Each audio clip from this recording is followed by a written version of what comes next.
ਰਾਧਾ ਸਵਾਮੀ ਜੀ। ਜਿਸ ਦਾ ਭਜਨ ਤੇ ਸਿਮਰਨ ਕਰਕੇ ਕਰੀਏ ਨਿਤ ਦੀਦਾਰ ਜੀ, ਉਸ ਦੇ ਜਨਮ ਦਿਹਾੜੇ ਦੀ ਮੁਬਾਰਕ ਹੈ ਲੱਖ ਲੱਖ ਵਾਰ ਜੀ। ਉਸ ਦੇ ਜਨਮ ਦਿਹਾੜੇ ਦੀ ਮੁਬਾਰਕ ਹੈ ਲੱਖ ਲੱਖ ਵਾਰ ਜੀ। ਸੱਚਖੰਡ ਵਾਸੀ ਅੱਜ ਕੱਲ ਰਹਿੰਦੇ ਨੇ ਬਾਬਾ ਜੈ ਮਲ ਸਿੰਘ ਦੇ ਡੇਰੇ। ਕਲਯੁਗ ਦੇ ਵਿੱਚ ਵੀ ਸਤਸੰਗ ਕਰਕੇ ਕਰਦੇ ਦੂਰ ਹਨੇਰੇ। ਦਇਆ ਦ੍ਰਿਸ਼ਟੀ ਮਿਹਰ ਤੇ ਬਖਸ਼ੀਸ਼ ਕਿਰਪਾ ਕਰਨ ਅਪਾਰ ਜੀ।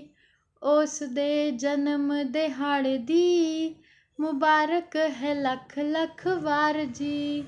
ਜਿਸ ਦਾ ਭਜਨ ਤੇ ਸਿਮਰਨ ਕਰਕੇ ਕਰੀਏ ਨਿਤ ਦੀਦਾਰ ਜੀ, ਉਸ ਦੇ ਜਨਮ ਦਿਹਾੜੇ ਦੀ ਮੁਬਾਰਕ ਹੈ ਲੱਖ ਲੱਖ ਵਾਰ ਜੀ। ਉਸ ਦੇ ਗੁਣ ਗਿਣਤੀ ਤੋਂ ਬਾਹਰ ਨੇ ਜਿਵੇਂ ਬੱਦਲਾਂ 'ਚ ਤਾਰੇ। ਉਸ ਦੀ ਸਿਫਤ ਨਹੀਂ ਕਰ ਸਕਦੇ ਦੁਨੀਆ ਦੇ ਬੰਦੇ ਸਾਰੇ। ਦਰ ਤੇ ਆਏ ਸਵਾਲੀ ਲਈ ਉਹਨਾਂ ਦੇ ਭਰੇ ਭੰਡਾਰ ਜੀ। ਉਸ ਦੇ ਜਨਮ ਦਿਹਾੜੇ ਦੀ ਮੁਬਾਰਕ ਹੈ ਲੱਖ ਲੱਖ ਵਾਰ ਜੀ। ਜਿਸ ਦਾ ਭਜਨ ਤੇ ਸਿਮਰਨ ਕਰਕੇ ਕਰੀਏ ਨਿਤ ਦੀਦਾਰ ਜੀ, ਉਸ ਦੇ ਜਨਮ ਦਿਹਾੜੇ ਦੀ ਮੁਬਾਰਕ ਹੈ ਲੱਖ ਲੱਖ ਵਾਰ ਜੀ। ਨੂਰੀ ਮੁਖੜਾ ਦੁੱਧ ਜਿਹਾ ਦਾਣਾ ਰੂਪ ਨਾ ਚੱਲਿਆ ਜਾਵੇ। ਦੂਰੋਂ ਇੰਜ ਲੱਗਦਾ ਜਿਵੇਂ ਚਰਨ ਸਿੰਘ ਤੁਰਿਆ ਆਵੇ। ਉਹੀ ਨੂਰ ਅੱਖਾਂ 'ਚੋਂ ਬਰਸੇ ਉਹੀ ਪਏ ਨੁਹਾਰ ਜੀ।